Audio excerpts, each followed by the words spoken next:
మత్స్యకార భరోసా చాలా వరకు ఇదంతా కూడా వైరల్ అవుతుంది. అసలు దీని గురించి మీరు ఏం మాట్లాడాలనుకుంటున్నారు సార్? ముఖ్యంగా చాలా వరకు చంద్రబాబు నాయుడు ట్రోల్స్ చేస్తున్న పరిస్థితి ఇదంతా.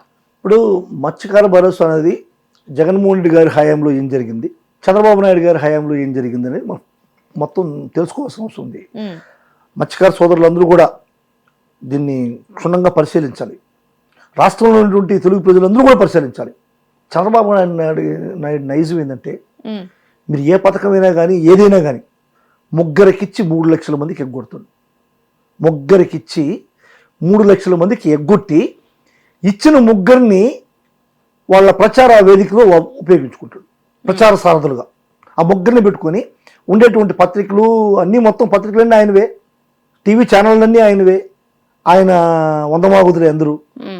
వాళ్ళు ఈ ముగ్గురిని తీసుకెళ్ళి ఆ టీవీ ఛానల్లో తిప్పిందే తిప్పి అబద్ధాన్ని నిజం మాదిరిగా కళ్ళు పూసుకొని నిజాలు చెప్పేసి నిజం అనిపించేస్తాడు. ఇప్పుడు మత్స్యకార భరోసాలో జగన్మోహన్ రెడ్డి గారు ఏం చేశారు? మత్స్యకార భరోసా 4,000 ఉండింది, దాన్ని 10,000 రూపాయలు చేశాడు జగన్మోహన్ రెడ్డి గారు. ఏదైనా సరే ఒక మత్స్యకార సోదరుడు వేటకెళ్ళి ఏదన్నా అపశృతి జరిగితే ప్రతి కుటుంబానికి కూడా మత్స్యకార భరోసా మత్స్యకారులకి 10 లక్షల వరకు ఇన్సూరెన్స్ ఇచ్చాడు, ఫ్రీ ఇన్సూరెన్స్ 10 లక్షలు. జగన్ హయాంలో 4,000 ఉండింది, దాన్ని 10,000 చేశాడు మత్స్యకార భరోసా. అంటే వేటకి వాళ్ళు 60 రోజులు పోలేరు. సంవత్సరంలో 60 రోజులు వేటకు పోకుండా వేట నిషేధం ఉన్నటువంటి ఒక టైం ఉంటుంది, 2 months. ఈ 2 monthsలో 4,000 రూపాయలు వాళ్ళకి ఇంతకుముందు ఉన్నటువంటి ప్రభుత్వాలన్నీ ఇస్తుంటే 10,000 రూపాయలు చేశాడు జగన్మోహన్ రెడ్డి గారు వచ్చి. అదేవిధంగా మత్స్యకారులకు 10 లక్షల రూపాయలు ఇన్సూరెన్స్, ఫ్రీ ఇన్సూరెన్స్ ఇచ్చాడు.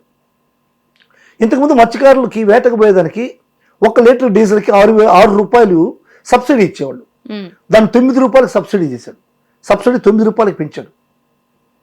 ఇది జగన్మోహన్ రెడ్డి చేసిన కార్యక్రమాలు. చంద్రబాబు నాయుడు గారు ఏం చేశారు?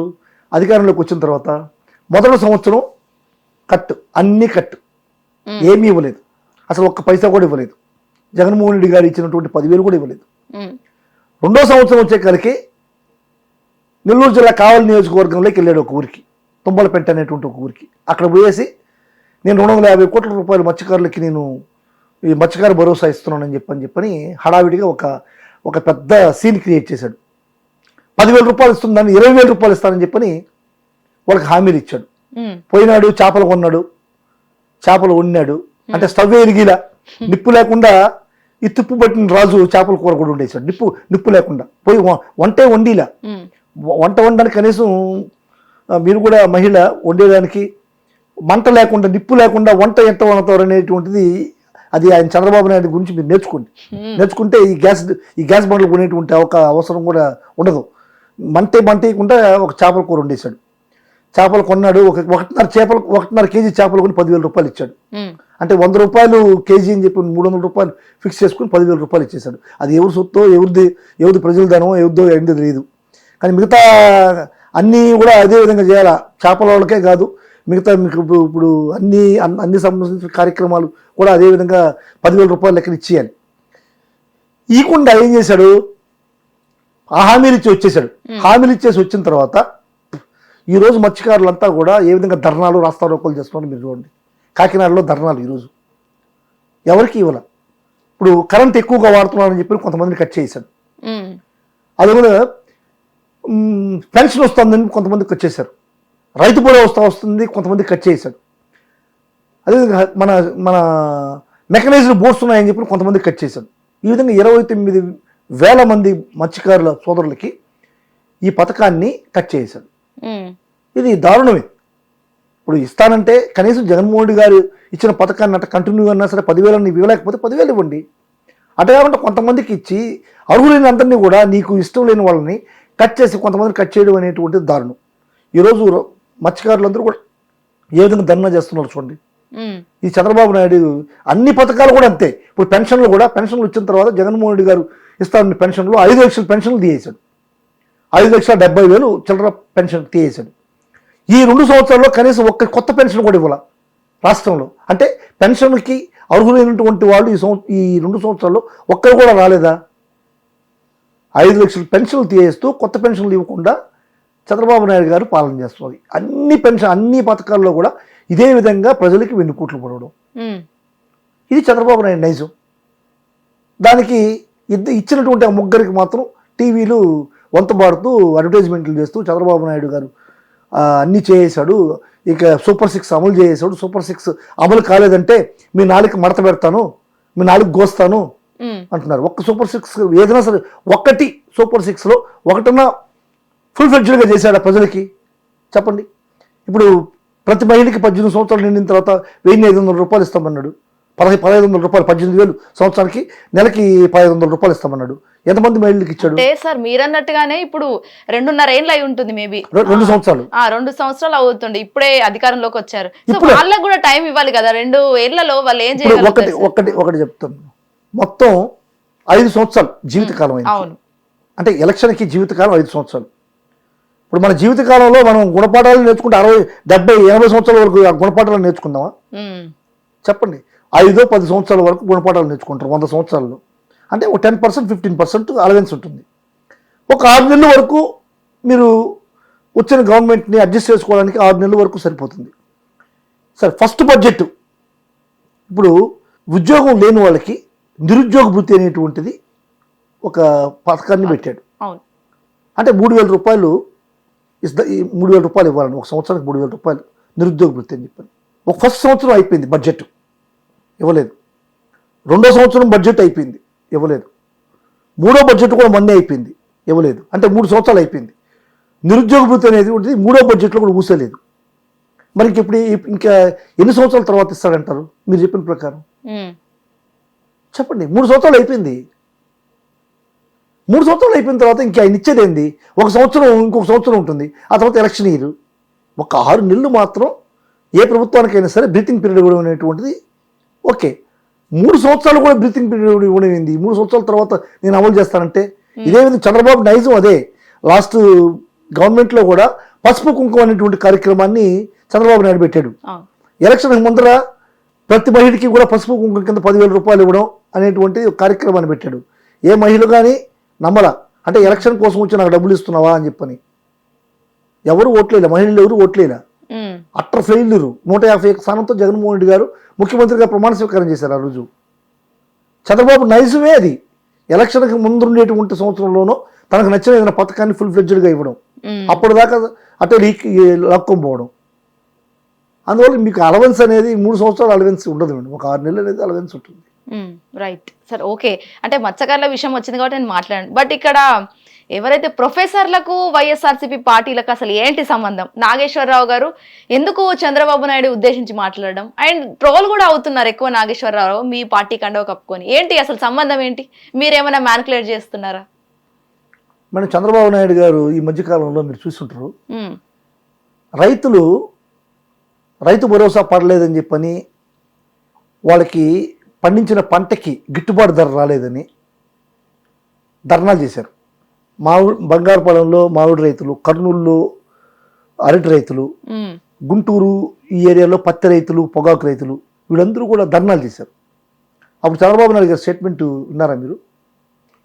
రోడ్డు మీదకి వచ్చి రైతులు ధర్నాలు చేస్తున్నారు, రైతులుగా ఉండండి, మీరు వైఎస్ఆర్ కాంగ్రెస్ పార్టీ కార్యకర్తలుగా ఉండొద్దు అంటే, మీరు చేసేటువంటి అన్యాయాల్ని, అక్రమాలని ప్రశ్నించిన రైతు కాంగ్రెస్ పార్టీ కార్యకర్త. అదేవిధంగానే మన ఫీజు రీయింబర్స్మెంట్ రాలేదని చెప్పని స్టూడెంట్స్ అంతా కూడా ధర్నా చేశారు. వాళ్ళు కూడా రాజకీయాలు చేయొద్దు అంటే, స్టూడెంట్స్ రాజకీయాలు చేయకూడదు అంటే, రాజకీయాలు చేయొద్దు, స్టూడెంట్స్ లాగా ఉండండి, విద్యార్థుల మాదిరి మీరు ప్రవర్తించండి, వైఎస్ఆర్ కాంగ్రెస్ పార్టీ కార్యకర్తలు మాత్రం వద్దు అన్నాడు. అంటే ఫీజు రీయింబర్స్మెంట్ ఇవ్వకుండా ఉంటే, ఆ స్కూళ్ళల్లో కాలేజీల్లో వాళ్ళని తంతుంటే, బయట పెట్టి నిలబెడుతుంటే, ఆ అవమానం పాలి రోడ్లో వచ్చి నిలబడుకుంటే వాళ్ళు, మీరు స్టూడెంట్స్ మాత్రం ఉండండి, రాస్తా రోక్కులు ధర్నాలు చేయొద్దు, వైఎస్ఆర్ కాంగ్రెస్ పార్టీ కార్యకర్తల మీరు అంటాడు. అంటే నువ్వు చేసేటువంటి అక్రమాలని, అన్యాయాల్ని, ఈ యొక్క దురాగతాలని ప్రశ్నించిన ప్రతి ఒక్కరూ, రైతులు కావచ్చు, మహిళలు కావచ్చు, విద్యార్థులు కావచ్చు, అందరూ కూడా వైఎస్ఆర్ కాంగ్రెస్ పార్టీ కార్యకర్తలే. అంటే నీకు వ్యతిరేకంగా నువ్వు చేసేటువంటి అన్యాయాన్ని ప్రశ్నిస్తే వైఎస్ఆర్ కాంగ్రెస్ పార్టీ కార్యకర్త లిస్టు. సేమ్ అదే కోవలో ఈరోజు ప్రొఫెసర్ నాగేశ్వరరావుని కూడా వైఎస్ఆర్ పార్టీ కండువా వేసి పడేశారు. వైఎస్ఆర్ కాంగ్రెస్ పార్టీ కార్యకర్త కాదు మేడం ప్రొఫెసర్ నాగేశ్వరరావు. ఆయన విజ్ఞత కలిగిన మనిషి, ఉమ్, వివేకమైనటువంటి మనిషి, న్యాయాన్యాయాలు ధర్మాలు తెలిసినటువంటి ఒక రాజకీయ విశ్లేషకుడు. మీరు ఆయన విశ్లేషణలు విన్నారంటే చాలా జగన్మోహన్ రెడ్డి గారిని గురించి కూడా చాలాసార్లు ఆయన చెప్పున్నాడు. జగన్మోహన్ రెడ్డి చేసేటువంటి తప్పులేంటి, వైఎస్ఆర్ కాంగ్రెస్ పార్టీలో అంటే జరిగేటువంటి మీరు ఇక్కడ తప్పులేంటి. రాజకీయ విశ్లేషకులు అని చెప్పేసి అంటున్నారు, బట్ కాంగ్రెస్ పార్టీ డబ్బు ఇచ్చి కొనేసింది అని చెప్పేసి కొంతమంది అంటున్నారు. మరి ఏమంటారు దానికి అసలు? అదే ఇప్పుడు చంద్రబాబు నాయుడు నైజం అదే. ఉమ్, చంద్రబాబు నాయుడు నైజం, తెలుగుదేశం పార్టీ కార్యకర్తల నాయకుల నైజమే అది. వాళ్ళకి వ్యతిరేకంగా ఎవరు మాట్లాడినా వైఎస్ఆర్ కాంగ్రెస్ పార్టీ కొనేసింది వైఎస్ఆర్ కాంగ్రెస్ పార్టీ కార్యకర్తలు. ఉమ్, ఇప్పుడు ప్రొఫెసర్ నాగేశ్వరరావు గారు ఒక విశ్లేషణ మాత్రం చేశాడు. ఆ విశ్లేషణలో ఎన్నోసార్లు వైఎస్ఆర్సీపీకి వ్యతిరేకంగా కూడా ఉన్నాయి. ఆ రోజు మేమేమి అనలా నాగేశ్వరరావు గారిని, మీరేమి తెలుగుదేశం కార్యకర్త లేకుంటే చంద్రబాబు నాయుడు మిమ్మల్ని కొన్నాడని. ఉమ్, అమ్ముడు పోవాల్సిన అవసరం ఆయనకేముంది? ఆయన ప్రత్యక్షంగా చెప్తున్నాడు, నేను ఇప్పటిదాకా ఏ రాజకీయ పార్టీ దగ్గర కూడా టీ కూడా తాగలేదన్నాడు. ఉమ్, టీ కూడా తాగలేదు ఏ రాజకీయ పార్టీ దగ్గరని. ఏమన్నాడు ఆయన? విన్నాడు, ఆయన ఒక విశ్లేషణ చెప్పాడు. జగన్మోహన్ రెడ్డి గారిని అరెస్ట్ చెప్పని పదే పదే పవన్ కళ్యాణ్, చంద్రబాబు నాయుడు, లోకేష్, అమిత్ షా దగ్గరికి వెళ్తున్నారు, చంద్రబాబు నాయుడిని అరెస్ట్ చేయండి అని చెప్పని. చంద్రబాబు నాయుడు 19 సార్లు వెళ్ళాడంట ఉమ్, జగన్మోహన్ రెడ్డి గారిని అరెస్ట్ చేయండి అని చెప్పని. ఎందుకు అరెస్ట్ చేస్తారు? ఎందుకు అరెస్ట్ చేయాలి జగన్మోహన్ రెడ్డి గారిని చెప్పండి. అంటే జగన్మోహన్ రెడ్డిని అరెస్ట్ చేసి వైఎస్ఆర్ కాంగ్రెస్ పార్టీని నిర్వీర్యం చేసి రాజకీయంగా నీకు ఎవరు పోటీ లేకుండా చేసుకుని ఏకఛత్రాధిపత్యంగా నువ్వు ఆంధ్ర రాష్ట్ర ప్రజల్ని మోసం చేయాలనుకుంటున్నావా? ఉమ్, చెప్పండి. మీరు రాష్ట్ర ప్రజలకి న్యాయం చేయండి, రాష్ట్ర ప్రజలకి సపోర్ట్ చేయండి, వాళ్ళకి ఇచ్చిన హామీలు నెరవేర్చండి, వాళ్ళకి మంచి చేయండి, మంచి పథకాలు ఇవ్వండి, మిమ్మల్ని ఆదరిస్తారు. జగన్మోహన్ రెడ్డిని అరెస్ట్ చేసి జగన్మోహన్ రెడ్డిని నిర్వీర్యం చేసి వైఎస్ఆర్ కాంగ్రెస్ పార్టీ నిర్వీర్యం చేసి ఏ రాజకీయ పార్టీ హద్దు లేకుండా మీరు రాజపాలన చేయాలనుకోవడం అనేటువంటిది అధర్మం కదా. ఉమ్, అది మోడీ గారికి, అమిత్ షా గారికి తెలియదా? ఖచ్చితంగా వాళ్ళు రాజకీయ విఘ్నులే కదా, ఇటువంటివి ఎంకరేజ్ చేస్తారు, చేయరు కదా. మీరు అడిగింది అయితే వాస్తవం. ఉమ్, ప్రొఫెసర్ నాగేశ్వరరావు చెప్పిన మాట వాస్తవం. ఉమ్, ఆయన చెప్పిన దాంట్లో ఏదైనా పొరపాటు లేదు. దానికి ఎవిడెన్స్ ఏందని అడుగుతారు. పవన్ కళ్యాణ్ నిన్న ప్రెస్ మీట్లో అడుగుతున్నాడు, దానికి ఏంది ఎవిడెన్స్? విన్నాడా ఆయన? నా పక్కన కూర్చొని విన్నాడా అని. అంటే మీరు కూడా అన్నీ విన్నారా? మీరే చెప్పారు, నాకు కేంద్ర ప్రభుత్వం నుంచి వచ్చిన సమాచారం ప్రకారం జగన్మోహన్ రెడ్డి గారి హయాంలో వైఎస్ఆర్ కాంగ్రెస్ పార్టీ పరిపాలనా విధానంలో 33,000 మంది మహిళలు మిస్ అయ్యారని. ఉమ్, మీరు వచ్చి 2 సంవత్సరాలు అయింది. ఎంతమంది మహిళల్ని వాళ్ళ కుటుంబాలకు చేర్చారు మీరు? మీరు ఎక్కడి నుంచి ఆ మాట విన్నారు? 33,000 మంది మనుషులు మహిళలు మిస్ అయ్యారని చెప్పని మీరు ఎక్కడ విన్నారు? మీరు ఎవరు చెప్పారు మీకు? మీ నైతికత ఏంది? మీ దీనికి ఎవిడెన్స్ ఏంది? అదేంటండి అంటే అంటే మీరు అలా అంటున్నారు సార్. అంటే చంద్రబాబు నాయుడు ఒక సభలో కూడా చెప్పారు, ఆడవాళ్ళకి రక్షణ ఫస్ట్, ఆడవాళ్ళనే మేము కాపాడుతున్నాం అని అంటున్నారు. మళ్ళీ మీరు మిస్ అవుతున్నారు అని అంటారు. అసలు కన్ఫ్యూజ్ అవుతుంది కదా ఈ సినారీ. ఆడవాళ్ళకి ఇప్పుడు పవన్ కళ్యాణ్ గారు చెప్పేది ఏంటంటే, వైఎస్ఆర్ గవర్నమెంట్ ఉన్నప్పుడు, వైఎస్ఆర్సీపీ అధికారంలో ఉన్నప్పుడు ఈ వాలంటీర్ల వల్ల 33,000 మంది మహిళలు మిస్ అయ్యారని ఉమ్, కేంద్ర ప్రభుత్వం నుంచి పవన్ కళ్యాణ్ గారికి ఎవరు చెప్పారని. ఉమ్, అది బహిరంగంగా మీటింగ్లో చెప్పారు. నాకు ఆయనకు చెవులో చెప్పారా, లేకుంటే ఇక ప్రెస్ నోట్ పెట్టి ఏమన్నా పేపర్లో చెప్పారా? పవన్ కళ్యాణ్ గారికి చెప్పాలా? ఎవరు చెప్పారో చెప్పాలా? ఉమ్, ఏ ఆధారంగా చెప్పారో చెప్పాలా? ఇది మీ నైతికత? అంటే మీరు చేసే విమర్శలకు అన్నిటికీ కూడా నైతికతలు ఉన్నాయా, విలువలు ఉన్నాయా, ఆధారాలు ఉన్నాయా? ఆధారవంతంగా చేస్తున్నారా మీరు? ఏదైనా సరే అభియోగాలు చేసేటప్పుడు గొడ్డలు అంటారు. జగన్మోహన్ రెడ్డి ఏమైనా గొడ్డలు తీసుకుని నరికారా? ఉమ్, ఎప్పుడైనా చూసారా గొడ్డలు పట్టుకుని పోతాడు జగన్మోహన్ రెడ్డి గారు? ఇది అనైతికత కదా. నిన్న ఎక్స్లో స్పందిస్తాడు నారా లోకేష్కి కనీసం మినిమం అరుగుతుందా? ఉమ్, ఈ ఆంధ్ర రాష్ట్రంలో ఏ ఒక్క వ్యక్తి అయినా సరే చంద్రబాబు నాయుడు కొడుకైతే మంత్రి అవ్వడానికి అవకాశం ఉండేది. అది నీదే పెద్ద తోపేం కాదు. నీకు ఉండేటువంటి పెద్ద క్వాలిటీ ఏం లేదు, నీకు ఎలిజిబిలిటీస్ ఏం లేవు. చంద్రబాబు నాయుడు కొడుకు తప్ప నీకేం ఎలిజిబిలిటీ లేదు ఉమ్, ఈ రాష్ట్రంలో. నీకు పరిపాలన దక్షత కూడా లేదు. ఏం చెప్తావు? 10th క్లాస్ క్వశ్చన్ పేపర్ని దొంగిలించాడంట జగన్మోహన్ రెడ్డి గారు. ఉమ్, చూసావా నువ్వు చూసావా లోకేష్? నువ్వు చేసే అభియోగాలకు నైతికత ఉందా? నీ మీద ఉండే అభియోగాలు ఎందుకు తెలుసా? మీ ఇంట్లో పనిచేసే వాళ్ళ మీద నువ్వు అక్రమ సంబంధాలు ఉన్నాయని చెప్పి చాలాసార్లు మీ నాన్న తిట్టాడంట నిన్ను. మీ ఇంట్లో పనిచేసే పని మనుషుల మీదతో అక్రమ సంబంధాలు ఉన్నాయని, పని మనిషిని కూడా గర్భవతం చేశావని చెప్పి నీ పైన అభియోగం ఉంది. ఉమ్, నిజమాది? ఎంతమంది పని మనుషులు వచ్చినా సరే నువ్వు అఘాయిత్యం చేసావంట. నిన్ను భరించలేక నిన్ను ఫారిన్కి పంపించాడంట మీ నాయన.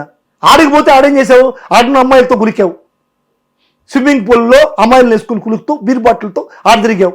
ఇవి నీ అభియోగాలు కదా. నువ్వు జగన్మోహన్ రెడ్డిని విమర్శిస్తావు, అనైతికమైనటువంటి విమర్శలు. 10th క్లాస్ మార్క్ లిస్ట్ దొంగిలించాల్సిన అవసరం ఎవరికైనా ఉంటుందండి ఆ టైంలో? ఏం ఉపయోగాలు ఇది?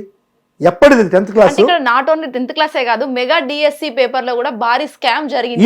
ఈ రోజు మెగా డిఎస్సిలో ఏదైతే చంద్రబాబు నాయుడు గారు కొడుకు ప్రాతినిధ్యం వహిస్తున్నటువంటి, లోకేష్ ప్రాతినిధ్యం వహిస్తున్నటువంటి విద్యా వ్యవస్థలో జరిగేటువంటి అవకతవకలు, అన్యాయాలు, అక్రమాలు శిఖరాగ్రంలో ఉన్నాయి.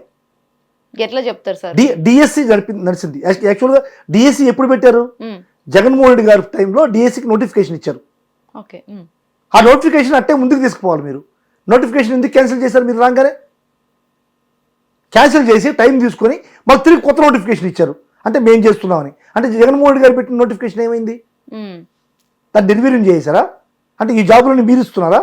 జగన్మోహన్ రెడ్డి గారు ఐడెంటిఫై చేసి జగన్మోహన్ రెడ్డి గారు నోటిఫికేషన్ ఇచ్చాడు. సరే పోనీ అదేనా సక్రమంగా చేశారా? ఈరోజు ర్యాంక్ 1 వచ్చినటువంటి వ్యక్తికి మీరు ఉందికి ఉద్యోగం వీలేదు. ఎన్సీఆర్టీలో పనిచేస్తున్నటువంటి వ్యక్తి ఎవరైతే ప్రశ్నాపత్రాన్ని కీలకంగా తయారు చేస్తారో అదే వ్యక్తికి ఈరోజు ర్యాంక్ 1 వచ్చింది. ర్యాంక్ 1 వచ్చినటువంటి వ్యక్తికి ఉద్యోగం ఇచ్చారు. మీరు ఇచ్చినటువంటి ర్యాంక్ లేడా? ఆ డేటా ఏడా? డేటా ఎందుకు మీరు తొలగించారు? డేటాని ఎందుకు ట్రాన్స్పరెన్స్గా పెట్టలేకపోయారు? డేటాని ప్రజల ముందుకు తీసుకురావాలి కదా. ఎవరెవరికి ఎన్ని మార్కులు వచ్చాయి, ఎవరెవరికి ఎంత ర్యాంక్స్ వచ్చినాయి, ఎవరెవరికి ఉద్యోగాలు ఇస్తున్నావు, ఈ పార్టిసిపేట్ చేసిన ప్రతి ఒక్కరి యొక్క డేటా దాంట్లో ఉండాలి కదా. డేటా ఉందా? ఈరోజు డేటా లేదు. ఎవరికి ఉద్యోగాలు ఇస్తున్నారో తెలియదు. స్పోర్ట్స్ కోటా కింద 15 లక్షల రూపాయలకి ఒక ఉద్యోగం అమ్మేస్తున్నారు. మీ నాయకుడే, మీ తెలుగుదేశంలో అత్యంత సన్నిహితంగా లోకేష్ ఉన్నటువంటి ఒక నాయకుడు, చంద్రగిరికి సంబంధించినటువంటి ఒక నాయకుడు 15 లక్షల రూపాయలు ఒక పోస్టు 15 లక్షల రూపాయలు లెక్కన బేరం చేసి ఆక్షన్లో పెడుతున్నారు. ఇదే మీరు చేసేటువంటి నైతికత?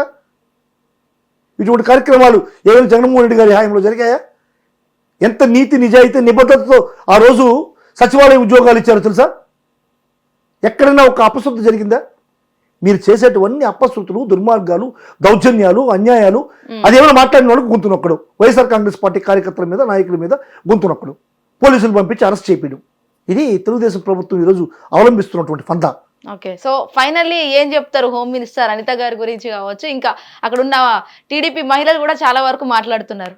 సో ఎట్లా చూస్తారు, ఏం చెప్తారు? హోమ్ మినిస్టర్ అంతా ఎక్కడ ఉంది? అసలు ఉందా మంత్రి? నాకైతే ఈ మధ్యకాలంలో అసలు హోమ్ మినిస్టర్ అనేటువంటి వ్యక్తి అనేటువంటిది కనిపించట్లేదు. అసలు అన్ని నిర్వీర్యం అయిపోయినాయి. మహిళల పైన అఘాయిత్యాలు పెరిగిపోయాయి, మైనర్ బాలికల మీద అఘాయిత్యాలు పెరిగిపోయినాయి. మీరు చూసారంటే ఒక మైనర్ బాలిక 10 సంవత్సరాల మైనర్ బాలిక మీద అఘాయిత్యం జరిగి చనిపోతే 3 ఐపీఎస్ ఆఫీసర్లు ప్రెస్ మీట్లో నవ్వారని పక్కన రాష్ట్రంలో ఉన్నటువంటి విజయ్ ముగ్గురిని సస్పెండ్ చేశాడు. ముఖ్యమంత్రి వాళ్ళు నవ్వుతూ ప్రెస్ మీట్ ఇచ్చారట. ఇంత ఘోరమైనటువంటి ఒక విషయాన్ని మాట్లాడేటప్పుడు మీరు ఎలా నవ్వుతారు అని 3 ఐపీఎస్ని సస్పెండ్ చేశారు పక్క రాష్ట్రంలో ముఖ్యమంత్రి. ఇక్కడ ఏముంది చెప్పండి? అసలు వ్యవస్థలు ఎక్కడ పనిచేస్తున్నాయి? వ్యవస్థలే లేవు. ఏ విధంగా దోచేద్దాం, ఏ విధంగా దాచేద్దాం, దోపిడీ రాజ్యం, దొంగల రాజ్యం, అంటే ఇంక వేరే ఏం లేదు. Right, thank you so much sir, మంచి ఇన్ఫర్మేషన్ షేర్ చేసుకున్నారు. సో ఇది ఏపీ పాలిటిక్స్ అప్డేట్స్. మరో అప్డేట్స్ మళ్ళీ ముందు అప్పటిదాకా కీప్ వాచింగ్ హిట్ టీవీ. నమస్తే. హిట్ టీవీ యాప్, ఇందులో short news, live news, entertainment shows, movies, digital magazines తో పాటు మీ జిల్లా వార్తలను కూడా ఫ్రీగా చూడొచ్చు. ఇంకెందుకు ఆలస్యం, వెంటనే హిట్ టీవీ యాప్ ని డౌన్లోడ్ చేసుకుని ఫ్రీగా ఎంటర్టైన్మెంట్ పొందండి. Hit TV app. Hit TV app. Please download hit TV app. Hit TV app ని ఫ్రీగా డౌన్లోడ్ చేసుకుని ఎంజాయ్ చేయండి. మీకు నచ్చిన ఎంటర్టైన్మెంట్ కోసం హిట్ టీవీ యాప్ ని ఫ్రీగా డౌన్లోడ్ చేసుకుని ఎంజాయ్ చేయండి. హిట్ టీవీ యాప్ ని డౌన్లోడ్ చేసుకుని ఆస్వాదించండి, ఆశీర్వదించండి. ఇంతమంది సెలబ్రిటీలు హిట్ టీవీ యాప్ ని డౌన్లోడ్ చేసుకోండి అని చెప్తున్నారంటే ఎంత మంచి యాప్ ఆలోచించండి. అమెరికా అమెరికా అమెరికా అమెరికాలో చదవాలనుకునే వాళ్ళకి విశ్వసనీయమైన పేరు మన శౌర్య కన్సల్టెన్సీ. UK లో 1 year masters. UK లో 1 year masters. 2 years work permit up to 5 years visa. Contact Saurya Consultancy. Contact 89851 89851.